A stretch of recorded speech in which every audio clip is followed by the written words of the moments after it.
Now, on 105.9 FM and streaming worldwide on the WMAL app. O'Connor and Company.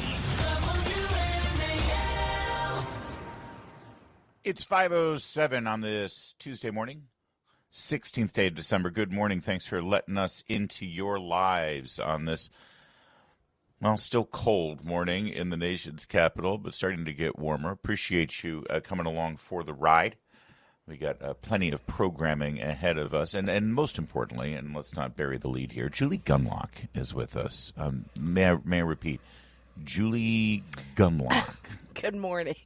Good morning, Julie. Now, I know that you had a, people don't know this. Can I reveal it now? I'm going to let people know. Julie served as the mediator between Erica Kirk and Candace Owens. Their closed-door session yesterday. They got together, and we heard a little bit from Candace. We'll play that video for you. Erica Kirk put out a tweet. But how are you doing, more importantly? A little bruised, but I'm okay. Yeah. You make it out okay? I'm all right. I'm glad to hear that. Also, another thing people don't know about Julie Gunlock, when she's not working here on O'Connor and Company Monday through Wednesday, and when she's not raising 3 teenage boys, when she's not being a doting and devoted wife, and when she's not working at Independent Women's Network, she also advises President Trump on his tweets and posts on True Social. Usually you specialize in the obituaries, right? When somebody dies, somebody of note, somebody famous. Julie, what should I say about this person? And you outdid yourself yesterday with the Rob Reiner tweet. Just let it out. Just to be you, Mr. President. Be you. Just be you. Go. I don't know. I don't know why people expected him to say anything nice. You know what? You're right. I guess I shouldn't have, but I didn't expect that. I didn't expect that. I know. I did. I did not expect him to be nice, but I didn't expect that. But whenever any of my liberal coming up later this morning, we got 8:05 Victoria Coach from Heritage Foundation. Hey, let me not bury this late. 8:35. Hero, giant among men, former ambassador of Germany, now president of Kennedy Center. The one and only Rick Grinnell will be our guest.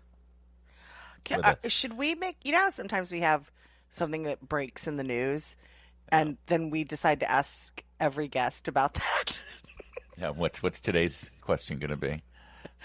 It's either about, the summit, the Erica Kirk Candace Owens summit, or how'd you feel about that Rob Reiner tweet that would? Yeah, maybe not the Rob Reiner tweet. Yeah, no, let's not do that. Let's not do that. Let's not. It's days like this. You remember when when Trump won election and he was putting together the cabinet and everyone who's going to work at the White House and everything, and there were you always hear from, it's very kind and it's very generous. Oh, Larry, you should take a job in the press department, or you should take a job in the. It's days like this that I'm so thrilled that I never even consider working for a politician. Oh, gosh, me too. I know. Would never ever consider working for any elected official. That's not a reflection of Donald Trump, by the way. It's a reflection of every elected official. No, I mean every elected official. I mean, you see it every once in a while. Some member gets himself in trouble. Mike Lee seems to be in trouble on Twitter a lot. Dan Crenshaw's always, going off. It's like we're being the communication staffer for these members, especially a very online member, has got to be tough, because we're not all Ted Cruz, who is by far one of the best on X. But he has his moments as well, or not just Fewer. X, but just he has moments where here's the bottom line: no matter whether it's social media or whether it's things they say on the air or in Congress, I don't ever want to be in the position where it's my job to defend a politician or explain. Can you imagine the confefe person is still on vacation? Everyone knows what we're talking about at this point, don't they? President Trump decided to put out a post on True Social. And we literally said on the air yesterday, unlike the left, we're not going to, urinate on Rob Reiner's grave. Well, we're actually going to point out nice things. Yes. And we drew parallels to the Charlie Kirk, to what they said about Charlie. Yes. Yeah, and no one on the right, no legitimate person on the right's doing this. Exactly. You might see some anonymous trolls out there saying mean things about Rob Reiner, but none of the rest of us with some level of decency. And then here comes Donald Trump. Certainly not the president. Leroy Jenkins, just flying in from left field. He puts out on True Social. This came out around, 9:30 in the morning, I want to say. Very sad thing happened last night in Hollywood. Rob Reiner, a tortured and struggling but once very talented movie director and comedy star, has passed away.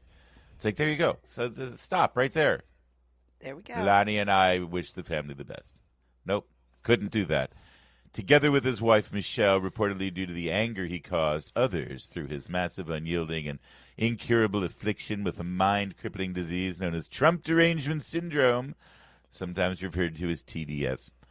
I'm sorry, this blows. It's just... It does. Whenever anybody, my friends or family or, and I have we all have people in our lives with Trump Derangement Syndrome. And you know what ticks them off the most? When Trump does great things. That's what drives them nuts. I know.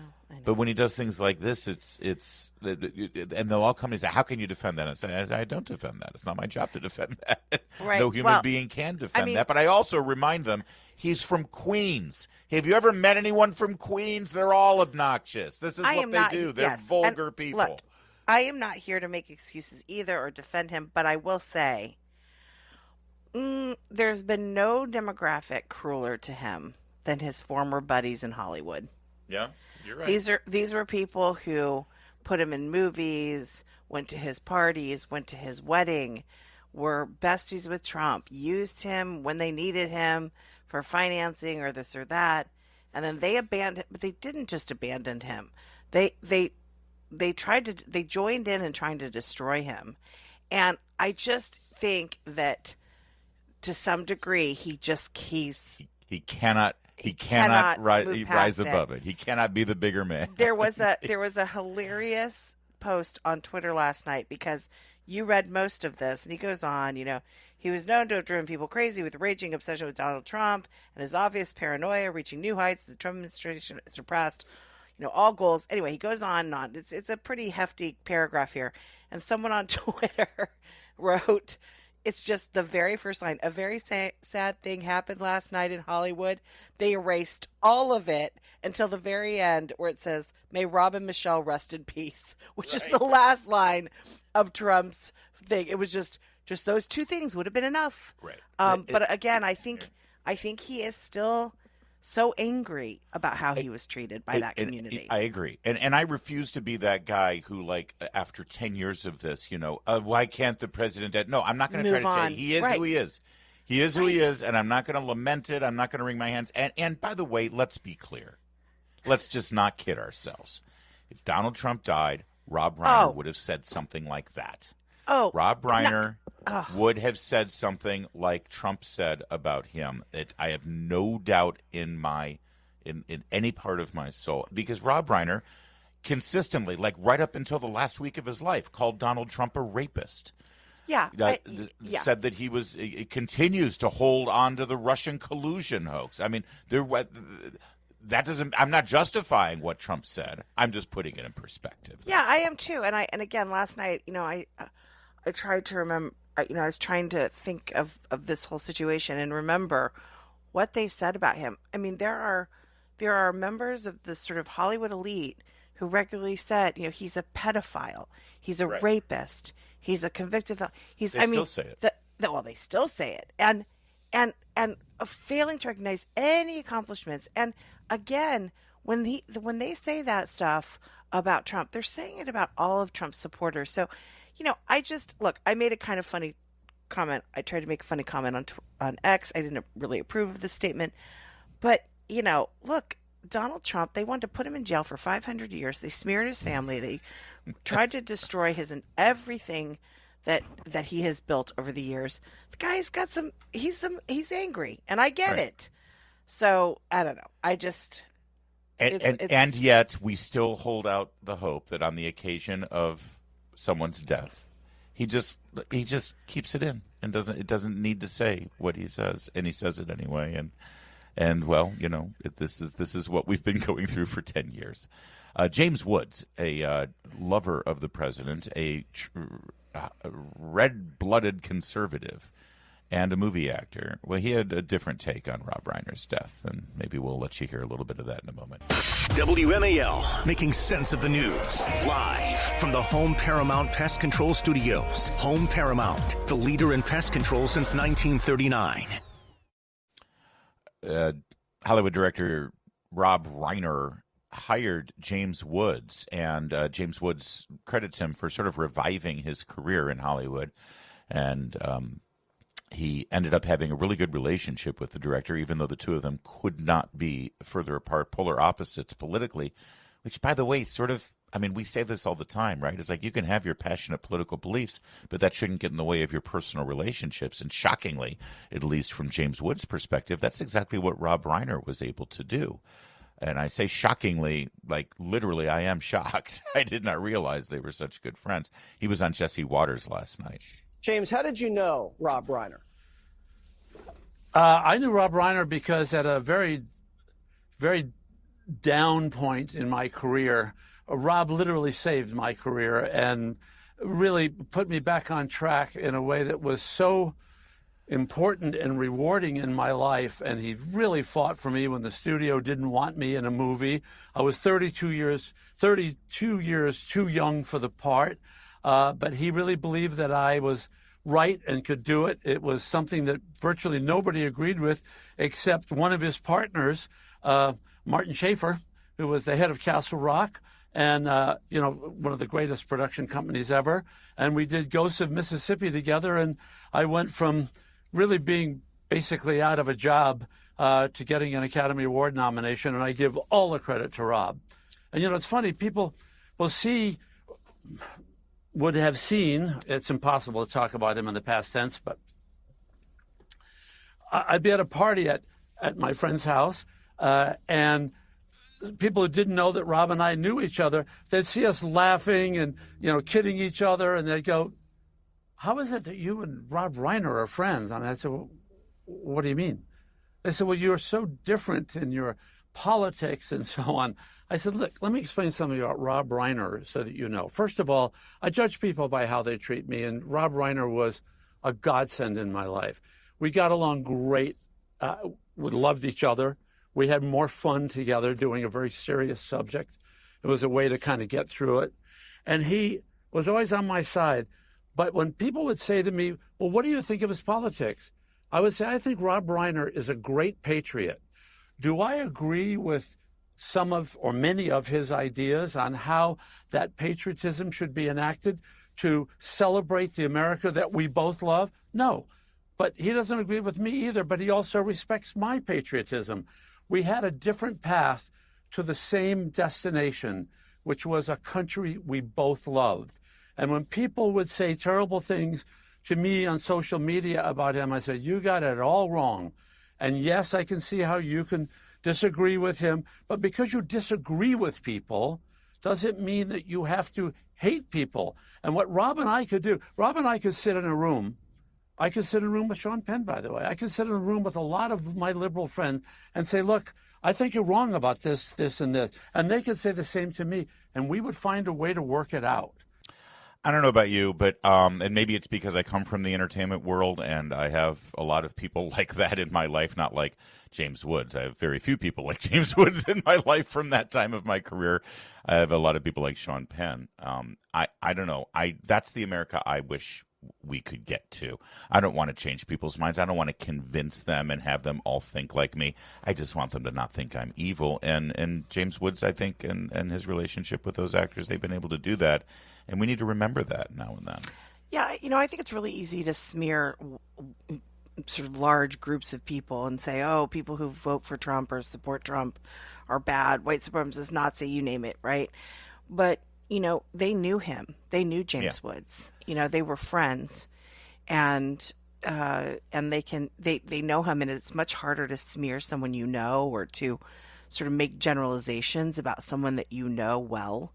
And so, but this habit of characterizing 50% of America, 51% of America as being bad and deplorable, this needs to stop. And I think what he has told us, his witness here. But again, I just have to say, I don't see a lot of that on the right. That is a trend that is happening on the left. The going no contact with family members. Right. That is a trend from liberals going no contact with conservative family members. So I appreciate this, but I don't think that this is a lesson that needs to be learned sort of, America-wide. I think that the left needs to learn this. The Democrats need to hear about this and hear that Rob did hang out with James Woods and appreciated him and loved him and maintained a friendship, even though they had very different views of America. Amen to that. Also noteworthy, by the way, if I can just add one more little cherry on this, the nature of Rob Reiner's death, the tragedy involved with him being murdered alongside his wife by his son, it sort of adds to what I would hope would be some pathos that every human being would immediately acknowledge and say, oh, yeah, listen, I might not like the guy, but I wouldn't wish that on my greatest enemy, and leave it at that. 523. Well, if you're worried about the midterms, you should be. The Democrats are already talking about what they're going to do if they take back take back Congress. And guess what they're going to do? Of course, they're going to impeach Donald Trump. Keep it here, 530. WMAL-FM Woodbridge, Washington, a Cumulus media station.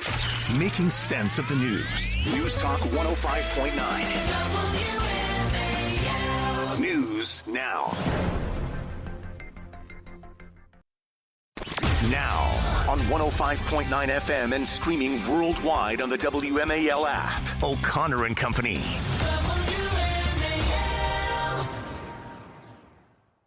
It's 5:37. Good morning as our morning just charges forward. Thanks for tuning in to our morning show called O'Connor and Company. Coming up at 7:05, Dr. Stephanie Herodopoulos, which, by the way, is my favorite kind of Greek yogurt when you get the Herodopoulos in there.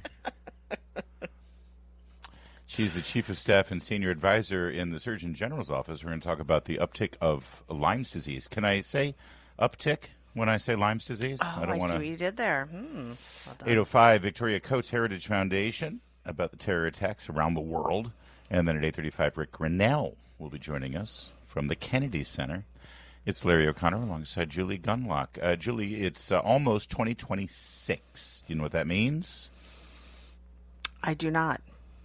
Midterms. Oh, of course. Every year is an election year on WMAL. That's what's so fun about being here. We got your presidential, you got your Virginia governor, you got your midterms, you got your school board.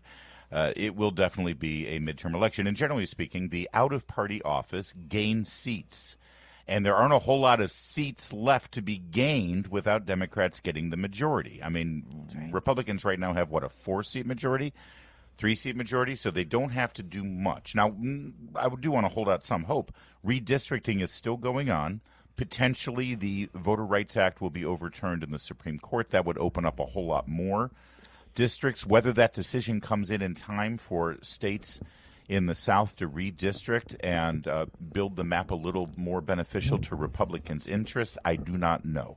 As of right now, it looks like the Democrats could very easily get the majority.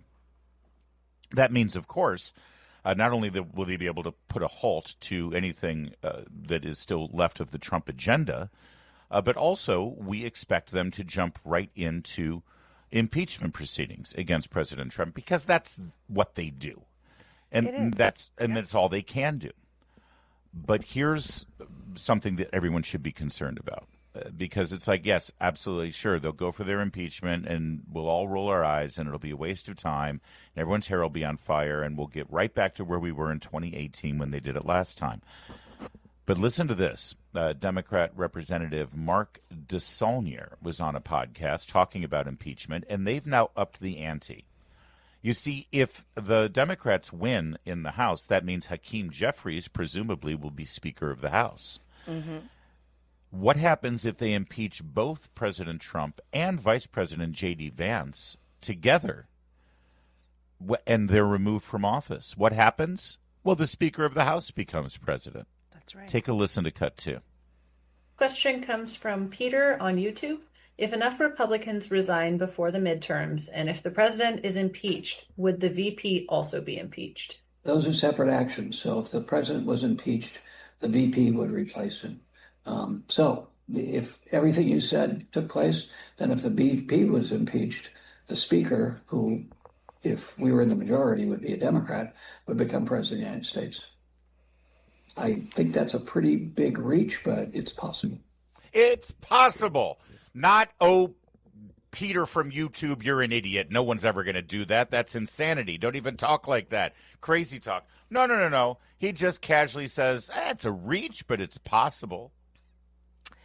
And that's what they'll do. I mean, why not reach for that? Why not, right? Because in reaching for that, and he says it's unlikely, but it's possible. In reaching for that, think of how you can slow the administration down with all these distractions. Yeah. You have the secretaries, have the cabinet members up every single day. Hold these hearings, waste time. Of course, don't focus on what people want you to focus on. Crime and the economy and affordability and energy costs and, no. Don't just focus on Trump because that's right. all the Democrats have. It's all they have. That's all they've had for 10 years now. And Nancy Pelosi, who knows her way around this town, she, of course, has announced her retirement. She won't be involved in anything post-2026, but she was asked by USA Today if she thinks Democrats should be talking about impeachment now heading into the midterms. Cut 3. Just to make sure I understand you, this should not be the agenda of Democrats for this last 2 years. If he crosses the border again. But that's not an incidental thing you say, we're going to do that. No, there has to be cause. There has to be reason. We had review. This was a very serious, historic thing. And our founders knew that there could be a rogue president, and that's why they put impeachment in the Constitution. They didn't know there'd be a rogue president at the same time, a rogue Senate that didn't have the courage to do the right thing. It was bipartisan in the Senate, but it wasn't enough. The irony is beautiful here. Basically, what she's saying is don't tell them you're going to impeach them. Wait till you get in, and then you'll find a reason, and then impeach them, because that's what she did in this whole thing about, it's a very serious thing. She had a party. She had pens printed to honor the occasion of signing the impeachment papers. Don't you remember that whole scene? Yes. And then they danced down the aisle of the corridor between the House and Senate to deliver the articles of impeachment. That's right. Yes. Give me a break. But she is, it is true. She shouldn't. Democrats, if they're smart and they're wise and they're circumspect, like Nancy Pelosi is a piranha, man, and she knows how to play these things, and she's saying, of course we're going to impeachment. You don't say it out loud.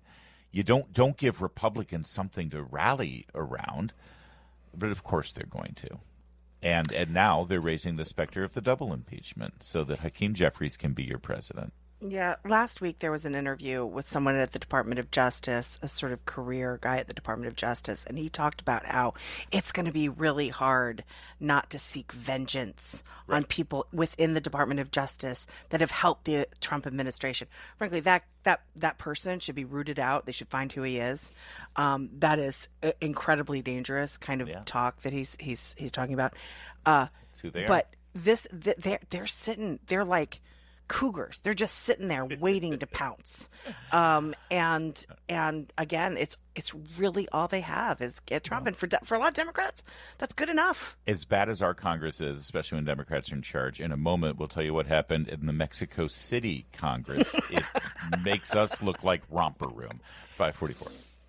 Mark Levin, weekdays 6 till 9 on 105.9 WMAL, making sense of the news.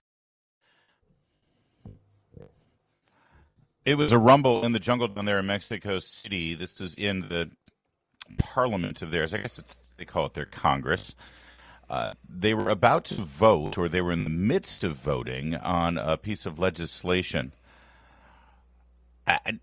Had to do with transparency in government. I don't know. It's Mexico. It's like they have laws there still? Really? And then this scene broke out at the podium of where the speaker normally would be, I suppose. And it was all a group of women, female legislators. Women. No, I mean, they all crowded around this podium where this computer terminal was. I don't know if they have to like physically walk up and press a button on the computer to register their vote, but suddenly a fight broke out. Well, I'll let you hear what it sounded like.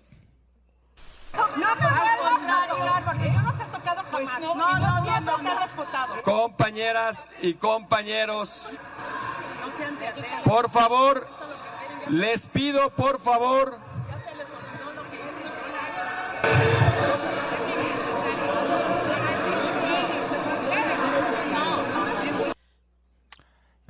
Sounds like it. Sounds like the video's better.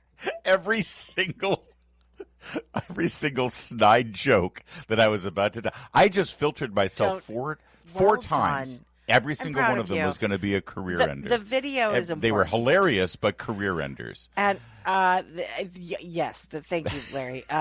The video's better because there was pulling hair. Yes. And sort of shouting, and you could hear the shouting, but like it was chaos. They were wrestling with each other, pulling each other's hair, yanking each other away from this podium thing, and then this one dude is in the middle of it, and he tries to get out.